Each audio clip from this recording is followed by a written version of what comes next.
crois que le ministre a essayé de donner les éléments de réponse qui, du reste, n'ont pas rencontré principalement les préoccupations majeures soulevées par les honorables députés. Personnellement, je suis déçu. J'attendais à ce que le ministre mette en place et fasse voir aux honorables députés les dispositions légales qui lui permettent ou qui lui donnent le pouvoir d'agir sur les institutions provinciales. Et là, le ministre est resté muet à ces sujets. Et ça, c'est ma première déception. Et la seconde déception, en sus de celle que je viens d'évoquer, c'est le fait que le ministre reconnaît une fois de plus encore qu'il avait interrompu volontairement le dialogue avec les honorables députés, alors qu'il reconnaît en même temps qu'ils sont les représentants valables du peuple congolais, et il instaure une journée pour recevoir et échanger avec les représentants du peuple. Mais chose qu'il aurait dû commencer très bien avant. Et là, c'était encore une déception pour ma part.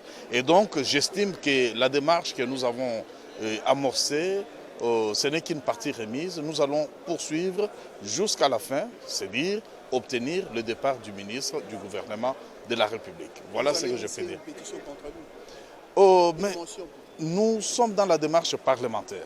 Et cette démarche devra être respectée selon les règles de l'art. Là, c'était une question orale avec débat. Et après cette étape, nous passerons à une autre étape. C'est cela que j'appelle démarche parlementaire. Cette démarche ne risque pas de créer des tensions ou la crise au sein de l'Union sacrée dont vous faites partie? Non, mais l'Union sacrée, nous sommes dans cette salle de congrès. Le 13 décembre 2021, le président de la République, son Excellence Félix Antoine Tshisekedi Tshilombo, nous avait invités, nous, députés nationaux, à pouvoir procéder au contrôle parlementaire sans complaisance. C'est l'invitation du président de la République, qui est d'ailleurs le numéro 1 de l'Union sacrée. Lui qui a communiqué cette vision à laquelle nous avons adhéré.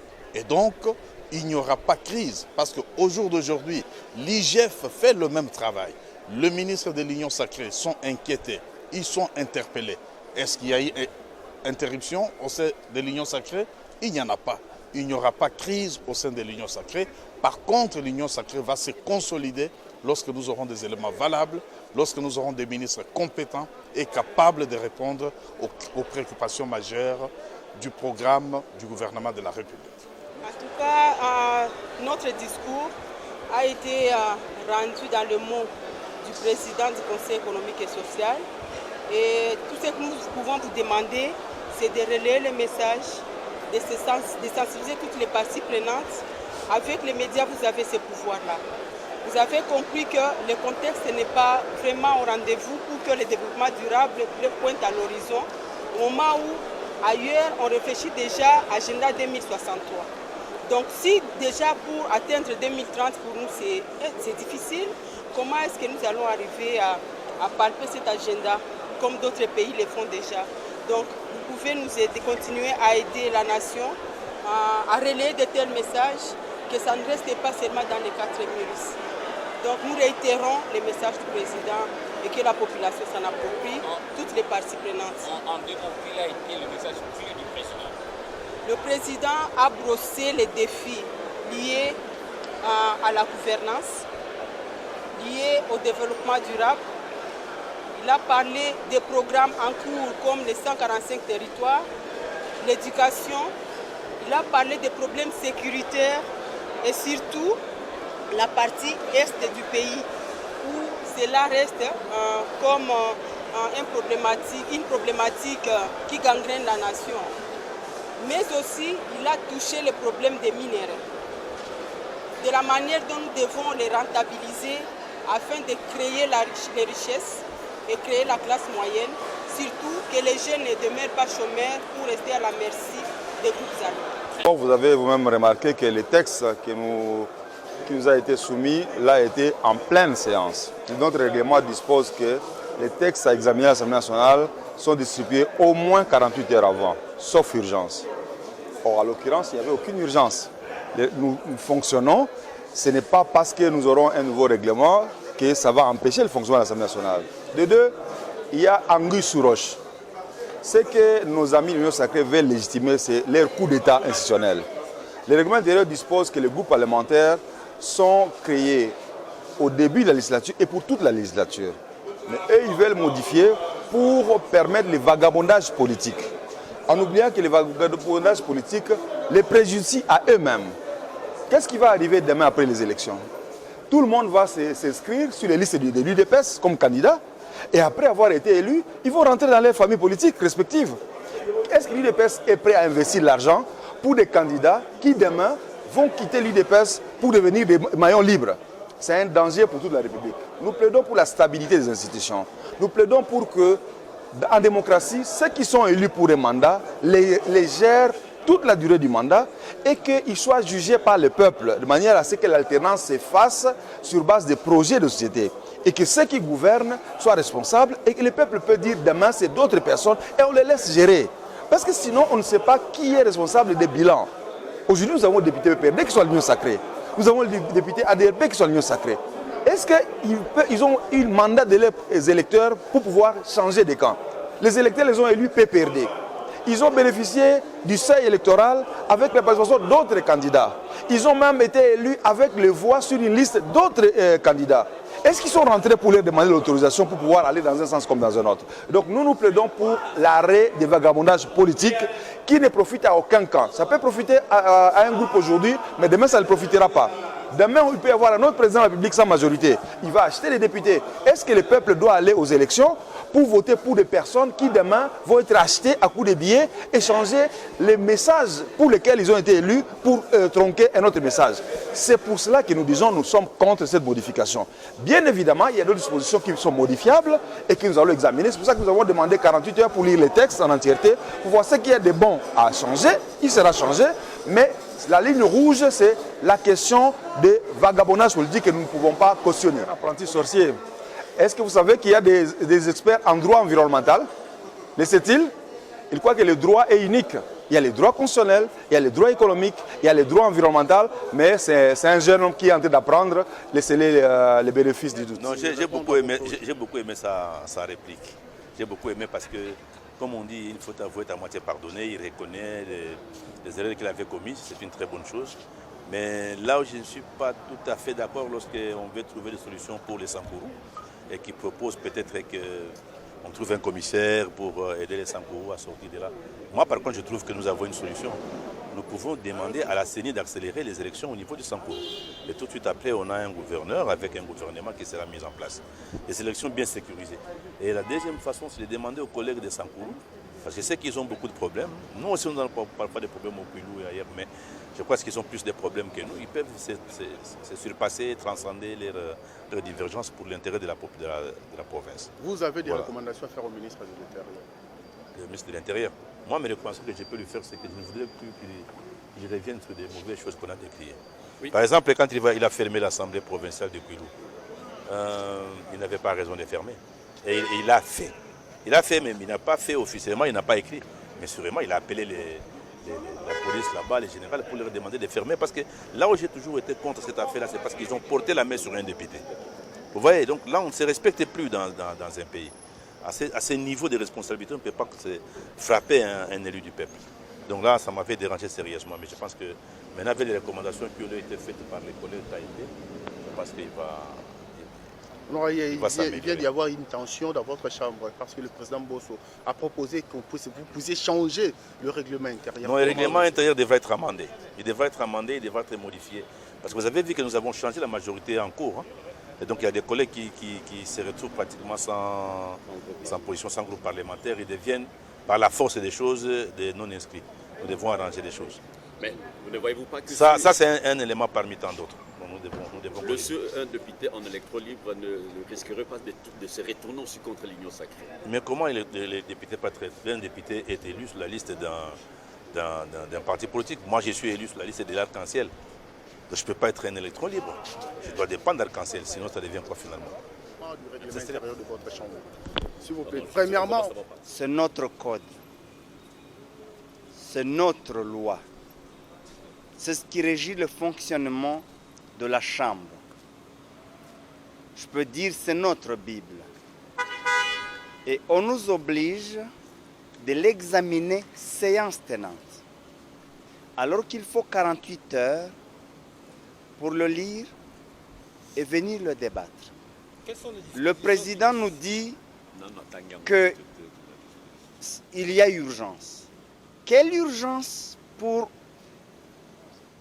revoir le règlement intérieur? Quelle urgence? Les députés de la majorité qui passent disent même ce que le président n'a pas dit, pour montrer qu'il y a eu bouticage. Pour dire que non, on ne veut pas examiner ça au fond, alors qu'on veut donner la parole à l'auteur. Comment on va se limiter à autre chose, quelle autre forme on va examiner? Eh bien, vous me demandez ce qu'on va changer? Je ne sais pas, je viens de recevoir les documents.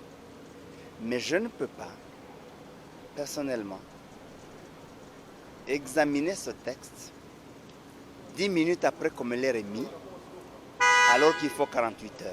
Deuxième chose, la majorité prétend être majoritaire, avoir le nombre de députés suffisant pour faire passer n'importe quel texte. De quoi a-t-on peur? Pourquoi on ne nous laisse pas le temps de lire le texte, de l'examiner et de le discuter et puis passer au vote? Mais mettre un peu de forme, même lorsqu'on veut boutiquer, mettre un peu de la forme. Et j'estime que, en âme et conscience, je ne peux pas personnellement assister à ce débat. Si c'est pour, en fait, c'est pour consacrer que les députés ne sont plus obligés d'appartenir au parti politique, c'est consacrer le vagabondage, c'est pour légaliser ce qui a été fait, ils peuvent le faire, mais ils ont la majorité pour ça. Mais au moins qu'on laisse les autres s'exprimer, écouter leur point de vue et passer au vote. Mais ce genre de bouticage à chaque fois, c'est au-delà du tolérable. Parce que d'une semaine à 48 heures, c'est quand même un problème. Bon, par rapport aux éléments de réponse qu'il vient de présenter, écoutez, nous prenons acte de la décision de l'Assemblée nationale, de la plénière. Nous prenons acte des conclusions tirées par l'auteur de la question, notre collègue Kayembe. L'intervention de l'auteur de la question se résume en ce que lui-même a dit. Il nous a rappelé que le ministre s'est comporté avec élégance, avec humilité, et le collègue a conclu en disant toute faute avouée est pardonnée ou à moitié pardonnée. Et voilà. Ça, moi, comme député de l'opposition, ça m'étique un peu. L'Assemblée nationale ne gère pas les humeurs. Ou le ministre est fautif, ou il a gaffé, il s'est mal comporté. La conséquence devrait être une autre conséquence. Ou alors il n'a rien fait de mal et il est blanchi. Mais faire introduire au niveau de l'Assemblée nationale des considérations du genre une faute avouée est à moitié pardonnée, je suis un peu réservé. Mais de toutes les façons, je prends acte de la décision de la plénière qui a accepté les explications fournies, les éléments de réponse fournis par le vice-premier ministre, ministre de l'Intérieur. Il faut que les gens comprennent que l'Assemblée nationale et les députés que nous sommes, nous ne sommes pas là pour nécessairement et à tout moment couper la tête des gens. Nous exerçons un pouvoir que la loi et la Constitution nous a conféré de contrôler. Et ce contrôle, c'est ce qui permet aux animateurs, aux gestionnaires de se remettre en cause par moment et d'améliorer. Et vous avez vu par exemple, s'agissant d'un reproche qu'on a fait au vice-premier ministre de l'Intérieur, de ne jamais recevoir les députés. Mais il a promis qu'il consacrerait une journée, un jour de la semaine, le mardi, à recevoir les élus du peuple. S'il n'y avait pas cette question posée par notre collègue Kayembe, S'il n'y avait pas des éléments soulevés au cours de cette plénière de mercredi passé, peut-être que le ministre Asselo continuerait à se comporter comme il le faisait.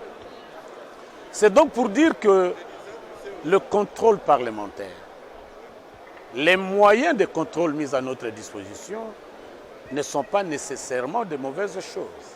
C'est pour encadrer, pour améliorer la gestion de la République, la gestion de la chose publique. Mais voilà, je prends acte. Je n'ai pas beaucoup de commentaires à faire. Je prends acte de la décision qui a été prise. Des réponses de terrain, des réponses normales.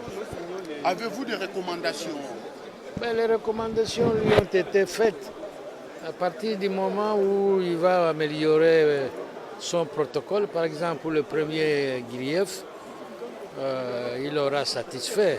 Personnellement, sur ce point-là, je suis content parce que j'ai essayé à 3, 4, 5 reprises de le rencontrer.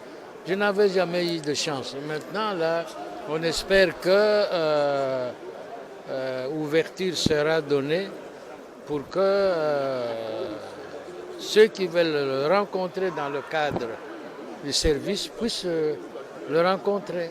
Voilà. Vous êtes notable de la province du Congo. Oui. Et le chef du Kenge, le phénomène pour nous n'a pas son point. Vous êtes du point. Oui. Et qu'est-ce que vous pouvez recommander aux ministres et aux agents de sécurité? Mais le même travail qu'ici, la même vigilance. Vous savez, Kenge, c'est la porte de Kinshasa. Après 2-3 heures de voiture, vous êtes à Kenge. Il se fait que pas mal de malfrats, pas mal de Kuluna de Kinshasa se déversent. Que l'autre ne veut pas dire qu'on est ennemi. Ne veut pas dire qu'on est ennemi. Arriver au point où de choses, parce que moi par exemple, ma mère m'a raconté que dans les années 50, 60, il y avait de telles histoires qui s'est passées, de telles situations, les Congolais s'entretuaient.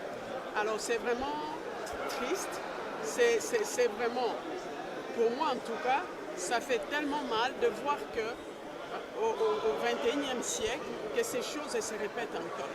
Nous sommes déjà attaqués par plusieurs pays à cause de nos richesses qui sont convoitées. Alors nous avons besoin de rester unis.